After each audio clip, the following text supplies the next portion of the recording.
Captain Jake Morrison stood at the big window of his ship and looked at the alien vessels floating in space. The ships were huge and made his own ship look like a toy. The alien ships had smooth, shiny surfaces that glowed with strange lights. They moved slowly through the darkness like floating cities made of crystal and metal dot.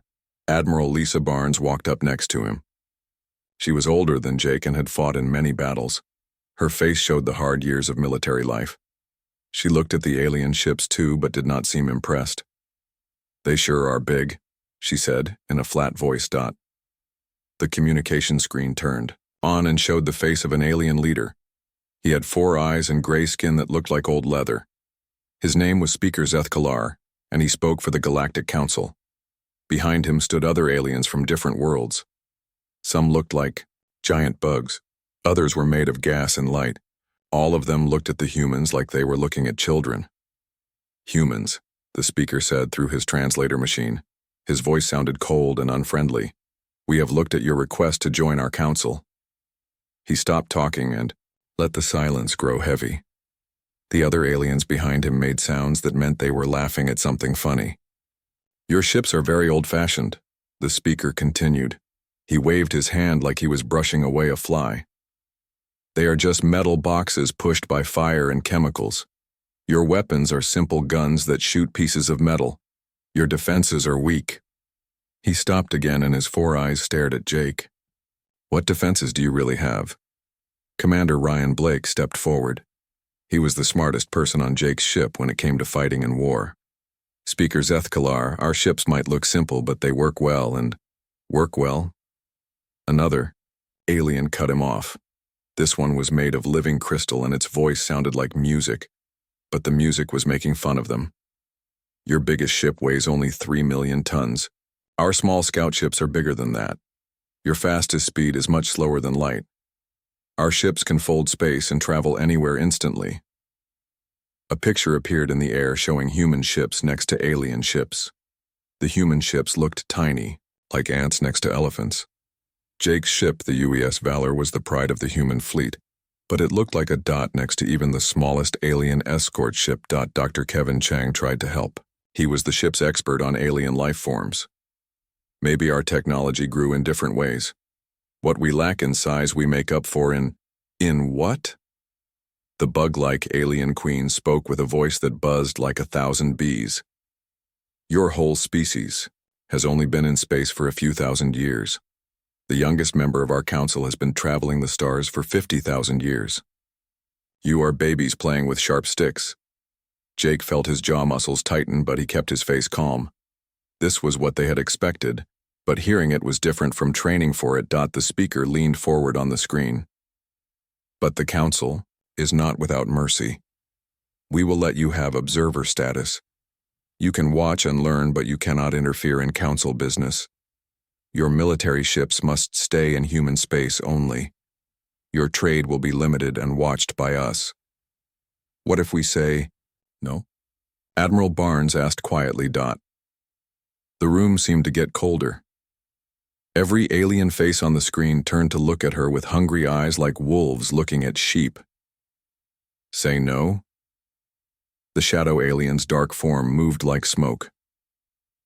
"Little mammals, you understand? Nothing. We offer you the chance to exist under our protection. The other choice is not pleasant." The screen went black, and the aliens were gone. Jake and his people stood alone in the quiet room, looking out at the endless stars. Lieutenant Amy Rodriguez broke the silence. She ran the ship's communication systems. "Sir, Earth Command is calling. Priority message." Jake nodded. "Put it through." President Nathan Cross appeared on screen. His face looked worried and tired. "Jake, I guess the talks did not go well." "That would be putting it nicely, sir," Jake replied. "They offered us observer status, but we cannot do much of anything. We have to stay in our corner of space like good children." "I see." The president paused and looked at someone they could not see. "Jake, do you know about Project Silent Thunder?" Jake felt his blood turn cold. Every high-ranking officer in the Human Defense Force knew about Silent Thunder, but they only whispered about it in private. "Yes, sir." Dr. Margaret Torres has finished her work. The prototype is ready for testing. The president's face was grim and serious. Jake, if we go down this path, there is no going back. The council will never see us the same way again. Admiral Barnes stepped into view of the camera.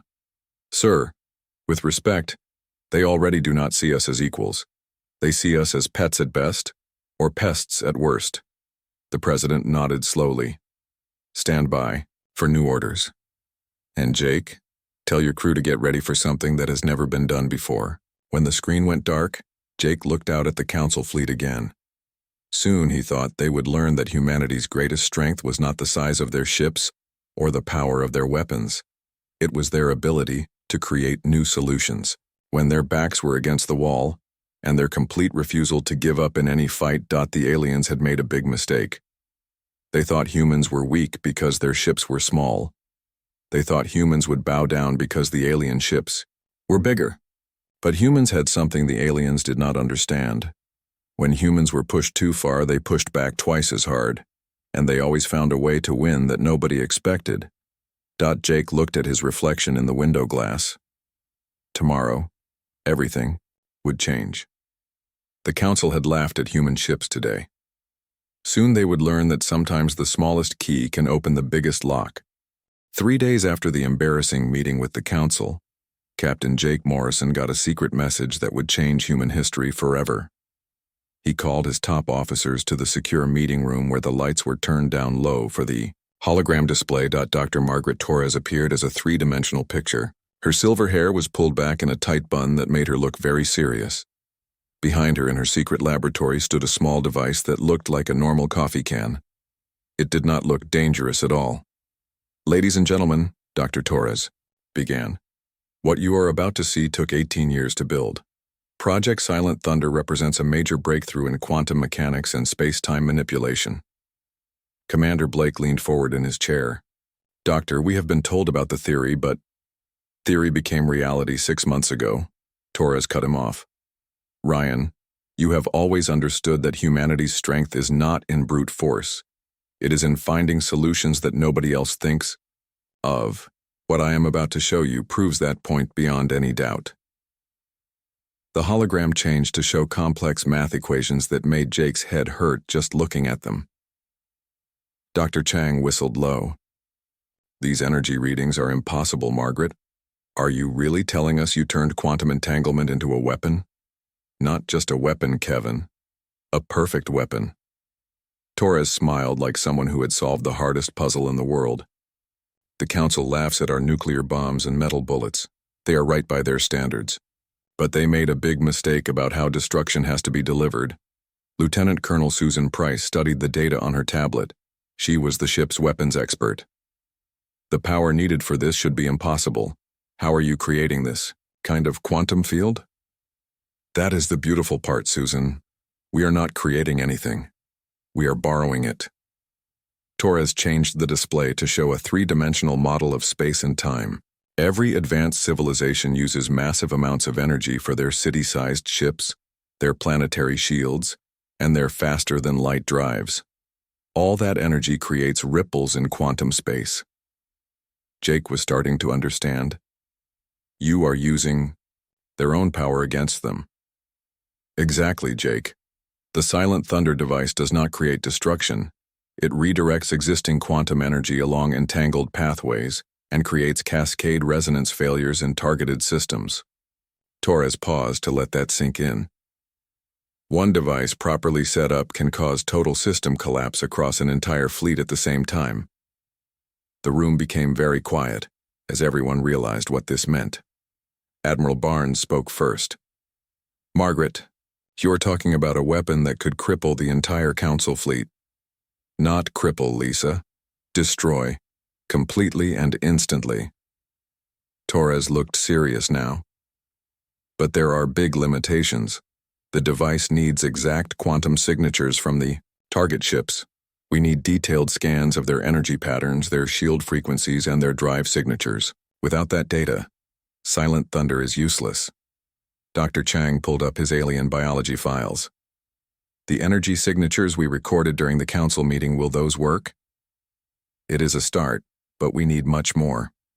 Active scans, resonance patterns under different conditions, harmonic frequencies during combat moves. Torres shook her head. What we need is impossible to get without direct military contact. Lieutenant Rodriguez looked up from her communication station. Ma'am, what about the war games? Jake turned to her. What war games, Amy? Sir, our intelligence reports say the Council is planning large military exercises in the Proxima sector, fleet-wide maneuvers with all member species. If we could put spy drones in the area. Commander Blake was already doing math on his tablet. The risk would be huge. If we get caught spying on Council military operations, we are already on their bad side, Admiral Barnes pointed out. The question is whether we are willing to take the biggest gamble of all time. Jake looked around the room at his senior officers. These were the people he trusted with his life. They had followed him through impossible missions and lived to tell about it. Now they were thinking about something that would either make humanity equals in the galaxy or get them all killed. Margaret, he said finally, if we can get the data you need, how long would it take to set up the weapon? With complete quantum signatures, 6 hours, maybe less. And deployment? The device needs to be in the same star system as the target fleet. Quantum entanglement breaks down over interstellar distances. Torres looked directly at Jake through the hologram. Jake, whoever deploys this weapon will not be coming home. The quantum backlash alone will destroy any ship within a light minute of the device. The weight of that statement fell over the room like a heavy blanket. Jake closed his eyes and thought of his wife Sarah and their 2 children back on Earth. He thought of humanity's colonies just starting to grow among the stars. He thought of the Council's sneering dismissal and their hidden threat. When he opened his eyes, his mind was made up. Amy, send a coded message to Earth Command. Tell them we are going ahead with intelligence gathering in the Proxima sector. He turned to his weapons officer. Susan, I want our best stealth spy drones ready for deep space deployment. Sir, Commander Blake said quietly. Once we cross this line, we crossed it the moment they told us to know our place, Jake interrupted. Now we show them that humanity's place is wherever we choose to make it. As the meeting broke up, and his officers left to carry out their orders, Jake stayed alone in the dark room. The holographic star map still glowed in front of him, showing the positions of human and Council fleets. 3 days from now, everything would change.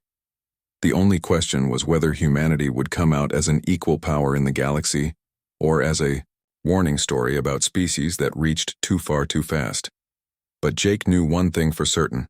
Humans did not back down from bullies, and they did not bow to threats. The Council was about to learn that lesson the hard way. The stealth drones launched at 3 a.m. ship time when most of the crew was sleeping. Their emissions were turned down to almost nothing so enemy sensors could not detect them. Captain Jake Morrison watched from the bridge as the tactical display showed 12 barely visible contacts separating from the UES Valor and speeding toward the Proxima sector. Drones are running silent and deep, Lieutenant Rodriguez reported from her station.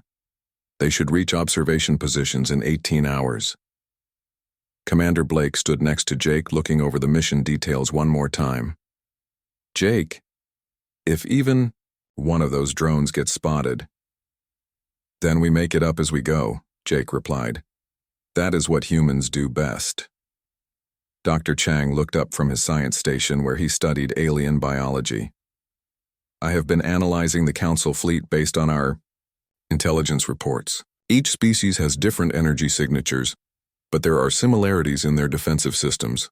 If Margaret's math is right, a properly tuned silent thunder device should create a failure cascade across all their technologies at once. Admiral Barnes joined them on the bridge with a coffee cup in her hand. Any word from Earth Command about backup plans? Jake shook his head. Radio silence until the mission is done. If this goes badly, Earth needs to be able to deny they knew about it. The next 18 hours crawled by very slowly. The crew did their jobs with professional skill, but Jake could feel the tension under the surface. Everyone knew they were balanced on the edge of history. At 9:30 that night, the first spy data started coming in. Contact, Rodriguez announced with excitement.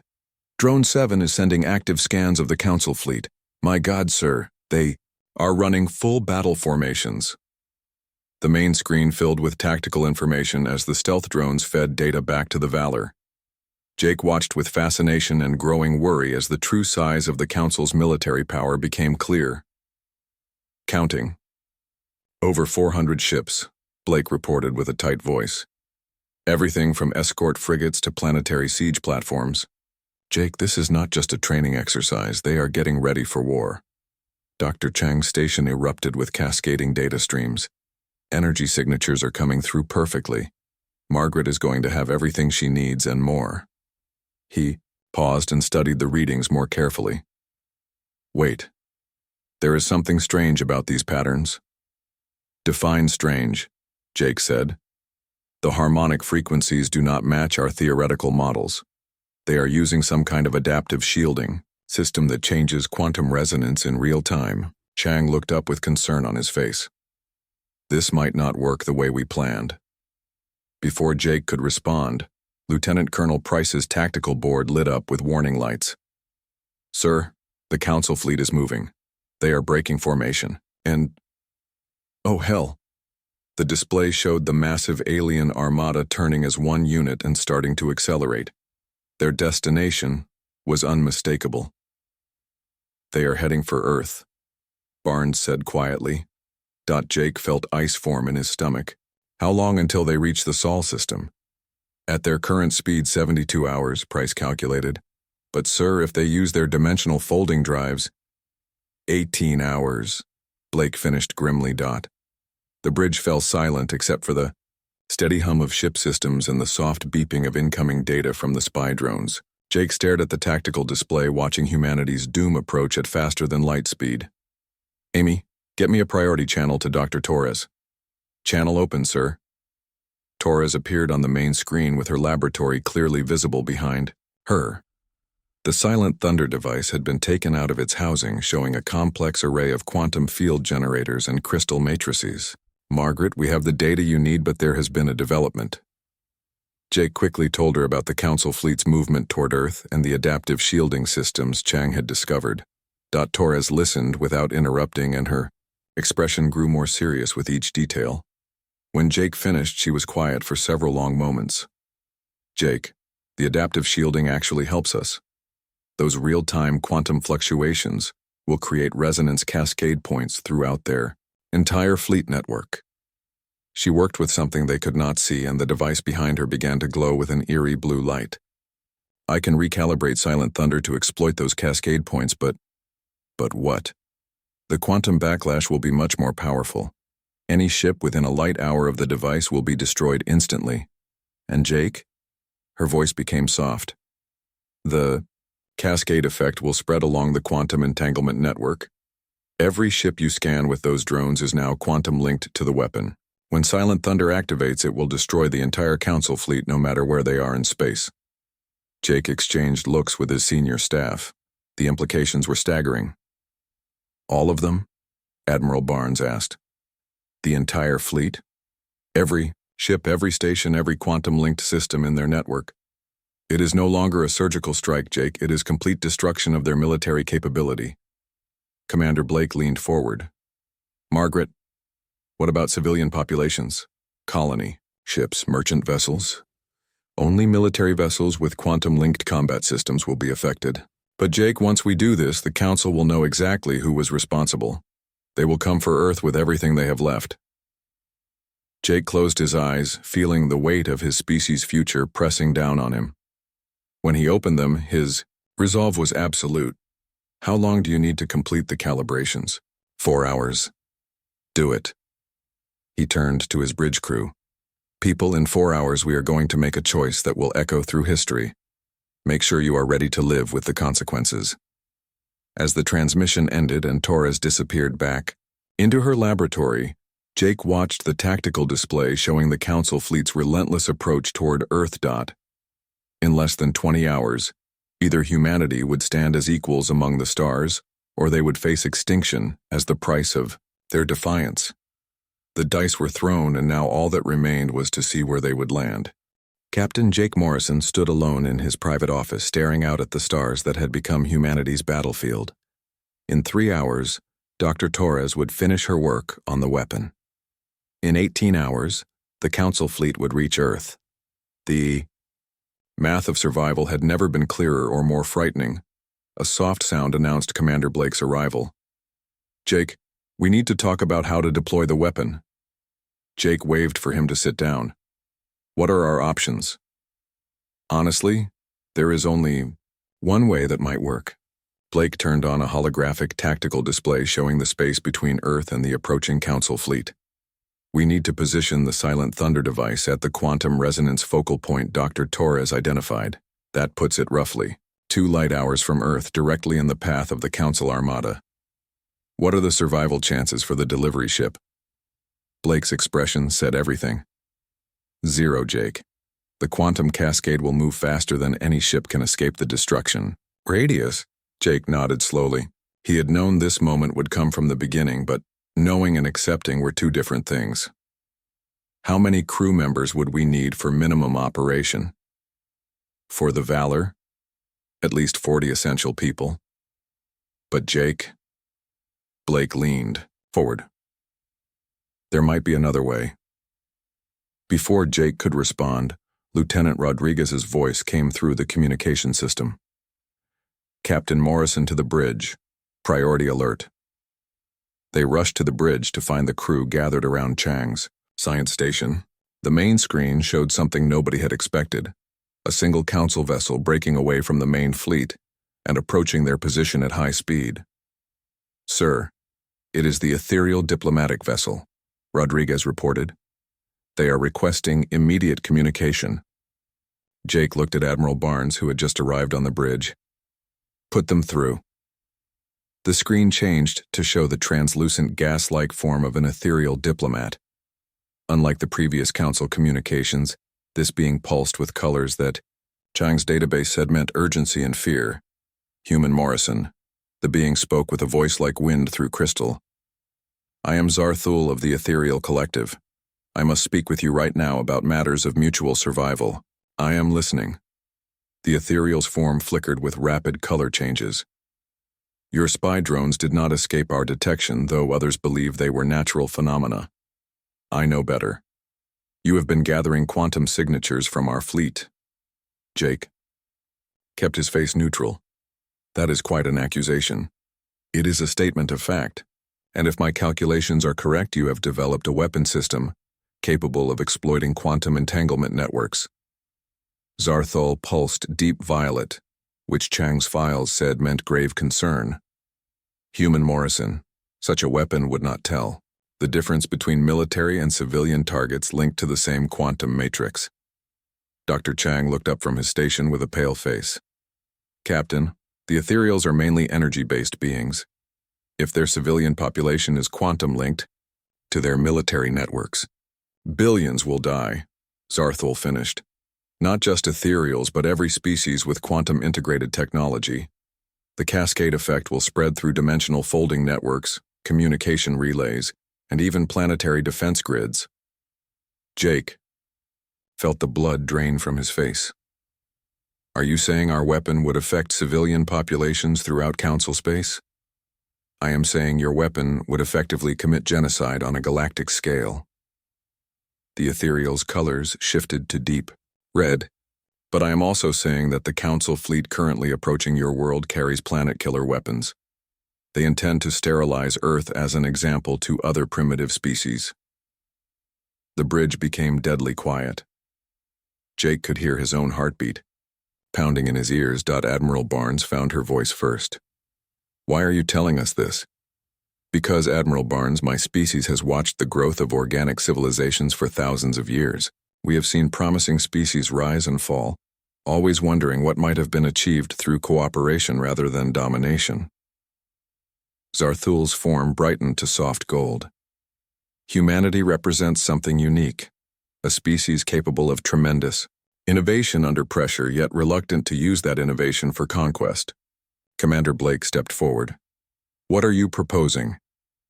"A demonstration, not annihilation. Your weapon can be set to disable rather than destroy. Show the Council your capability without committing galactic genocide, and I will use my influence." To ensure your species gets proper recognition, Dr. Chang was already running calculations. Captain, if we modified the quantum resonance frequency to create system failures instead of cascade destruction, Jake's mind raced through the possibilities and implications. Zarthul, what guarantee do we have that the Council will not just develop countermeasures and attack us later? You have the guarantee that fear provides, Human Morrison. Once the Council understands that humanity possesses technology capable of defeating their combined fleet, they will treat you as equals rather than subjects. The ethereal paused. And you will have my species as allies, should you choose cooperation over conquest. Lieutenant Rodriguez looked up from her station. Sir, Dr. Torres is requesting immediate communication. She says it is urgent. Jake nodded. Split screen. Torres appeared beside the ethereal diplomat with a troubled expression. Jake, I have been monitoring quantum fluctuations from the Council fleet. The cascade effect will be far more extensive than initially calculated. We are looking at potential system failures across hundreds of star systems. I know, Margaret. How quickly can you recalibrate for non-lethal system disruption? Non-lethal? Torres blinked in surprise, then turned to her calculations. Possible, but tricky. Instead of quantum cascade destruction, we would create harmonic resonance patterns that overload their systems temporarily. Everything shuts down for about 6 hours, then gradually comes back online. Survival rate for affected personnel? 100%, assuming their emergency life support works properly. Zarthul pulsed bright blue, which Chang's database said meant hope. This approach would demonstrate your capability without creating the hatred that comes from mass casualties. The Council would have no choice but to acknowledge humanity as a legitimate power. Jake looked around his bridge crew, seeing his own thoughts reflected in their faces. They had the power to destroy their enemies completely, but choosing restraint might prove more powerful than annihilation. Margaret, begin recalibration for non-lethal cascade disruption. Ryan, prepare for deployment to the quantum focal point. He turned to the ethereal diplomat. Zarthul, you had better be right about this. Captain Morrison, in 3 hours your species will announce its arrival on the galactic stage. Whether that announcement is remembered as wisdom or genocide will depend on the choice you make in the next few minutes. Jake looked out at the stars one more time, then squared his shoulders. We choose to be better than our enemies expected. Margaret, you have your orders. As the communication channels closed and his crew began preparing for humanity's greatest gamble, Jake thought about the irony of the situation. The Council had mocked humanity's ships, calling them primitive and weak. In a few hours they would learn that sometimes the smallest key opens the largest doors. The UES Valor drifted in space exactly 2 light hours from Earth, while her crew made final preparations for what would either be humanity's greatest triumph or its final act of defiance. Captain Jake Morrison stood on the bridge watching the tactical display as the Council fleet continued its approach toward human space. Silent Thunder devices armed and ready for deployment, Lieutenant Colonel Price reported. Dr. Torres confirms calibration for non-lethal cascade disruption. Commander Blake looked up from his calculations. Jake, the quantum backlash radius has been reduced to about 1 light minute if we deploy via automated probe and immediately jump to maximum safe distance. We might actually survive this, Admiral Barnes finished with grim humor. Jake nodded to Rodriguez. Amy, open a channel to Earth Command. President Cross appeared on screen and his face showed the strain of the past few days. Jake, status report. We are ready for deployment in 30 minutes, sir. The weapon has been recalibrated for system disruption rather than destruction. If this works, the entire Council fleet will be dead in space for about 6 hours. And if it does not work? Jake met the President's gaze steadily. Then Earth has about 17 hours to prepare for siege warfare. Cross nodded grimly. Jake, I want you to know that whatever happens, history will remember what you and your crew have done here. You have given humanity a fighting chance. Sir, with respect, we have given humanity something more important than a fighting chance. We have given them proof that we refuse to bow to anyone who demands submission through threat of force. The transmission ended, leaving Jake alone with his thoughts and his crew. Around him, the bridge hummed with quiet efficiency as his officers made final preparations. Deployment probe is ready for launch, Price announced. Launch when ready, Jake ordered. On the tactical display, a tiny contact separated from the Valor and accelerated toward the calculated quantum focal point. In 28 minutes, it would deploy the Silent Thunder device. In 30 minutes, they would know whether humanity had just secured its place among the stars or signed its death warrant. Jake activated ship-wide communications. All hands, this is the captain. In 27 minutes, we will make history. Not just for humanity, but for every species in the galaxy that has ever been told they are too small, too primitive, or too insignificant to matter. He paused, looking around the bridge at faces he had come to know as well as his own family. The Council mocked our ships and called them primitive metal boxes. They were wrong. Our ships are not primitive. They are exactly what they need to be: efficient, reliable, and crewed by people who understand that the size of your ship matters far less than the size of your courage. Through the windows, the stars seemed to shine brighter, as if they were waiting for the moment that would reshape the galaxy's balance of power. Deployment in 60 seconds, Price announced. Jake watched the countdown timer, feeling the weight of billions of lives, human and alien alike, resting on the next few moments. At exactly 11 o'clock ship time, the probe reached its designated position and deployed the Silent Thunder device. For several heartbeats, nothing happened. Then Chang's sensor array erupted with cascading alerts. "Quantum cascade initiating," he reported excitedly. "Resonance patterns spreading along entanglement networks throughout the Council fleet." The main tactical display showed the Council armada as hundreds of bright contacts spread across several light years of space. Jake watched in fascination as one by one each contact began to fade from bright operational status to the dim glow of emergency power. "Direct hit on the flagship," Blake reported with barely contained amazement.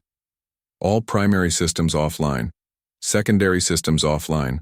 They are running on emergency life support only." "Cascade effect confirmed across the entire fleet," Chang added. 437 vessels affected. System failures are complete but non-fatal. Admiral Barnes shook her head in disbelief. "Jake, we just disabled the most powerful military force in known space using a device the size of a coffee can." Before Jake could respond, Rodriguez's communication console erupted with activity. "Sir, we are receiving transmissions from the Council fleet. Multiple channels, multiple languages. Put the flagship through." Speaker Zeth Kalar appeared on screen, but this time his 4 eyes held no arrogance or contempt. Instead, Jake saw something he had never expected to see from a Council member, respect mixed with fear. "Captain Morrison," Zeth Kalar began, with his translator rendering his words with careful formality. "It appears we have underestimated human technological capabilities. Your fleet is undamaged, Speaker. Your crews are unharmed, but your ships will remain offline for the next 5 hours and 47 minutes. Jake kept his voice calm and professional. "Consider this a demonstration of human defensive capabilities." "Defensive?" The Crystal Delegate's harmonic voice rang with incredulous notes. "Captain Morrison, you have just disabled our entire combined fleet using a single weapon. This is not defensive capability. This is technological supremacy." Dr. Chang looked up from his sensors. "Sir, I am detecting massive quantum fluctuations throughout the galaxy. The cascade effect spread further than we calculated. Council installations, communication networks, and defensive platforms on hundreds of worlds have been temporarily disabled." Jake felt a chill run down his spine. "Casualties?" "None, sir. All systems are coming back online gradually, but..." Chang paused, checking his readings again. "Sir, we have just demonstrated that humanity possesses the capability to shut down galactic civilization at will." The implications hung in the air like a sword over their heads. On the screen, Zeth Kalar's expression had shifted from fear to something approaching awe.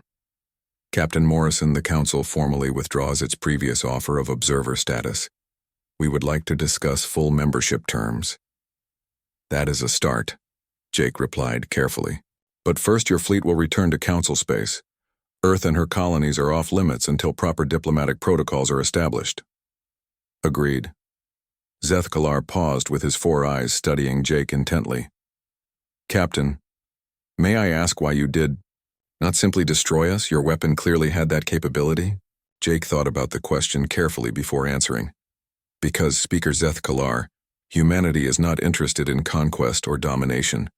We are interested in survival, growth, and cooperation with those who treat us as equals, and those who do not treat you as equals. Jake's expression hardened slightly. Learn to. The transmission ended, leaving the Bridge of the Valor in stunned silence. After several moments, Admiral Barnes spoke the words that were on everyone's mind. Jake, what have we done? Jake looked out at the stars, thinking about the galaxy they had just changed forever. We have announced that humanity refuses to be anyone's junior partner, Lisa. The Council mocked our ships and called us primitive. Now they know that sometimes the most dangerous opponent is the one you underestimate. Commander Blake was studying the tactical display showing the Council fleet drifting helplessly in space. The question is, what do we do now? Now? Jake smiled for the first time in days. Now we go home and figure out how to be responsible members of a galactic community that suddenly takes us very seriously. As the UES Valor turned toward Earth, leaving behind a disabled but intact Council fleet, Jake thought about the day's events. They had set out to prove that humanity deserved respect. Instead, they had demonstrated that humanity possessed the power to demand it. The Council had mocked their ships, calling them primitive metal boxes, crewed by an insignificant species. One precisely delivered strike had proven them wrong about humanity's significance. Now came the harder task, proving they were wrong about humanity's character as well. The stars belonged to humanity, now not through conquest but through the demonstration that intelligence, determination, and precise application of force could overcome any advantage in size or numbers. The Council would never make the mistake of underestimating human ships again.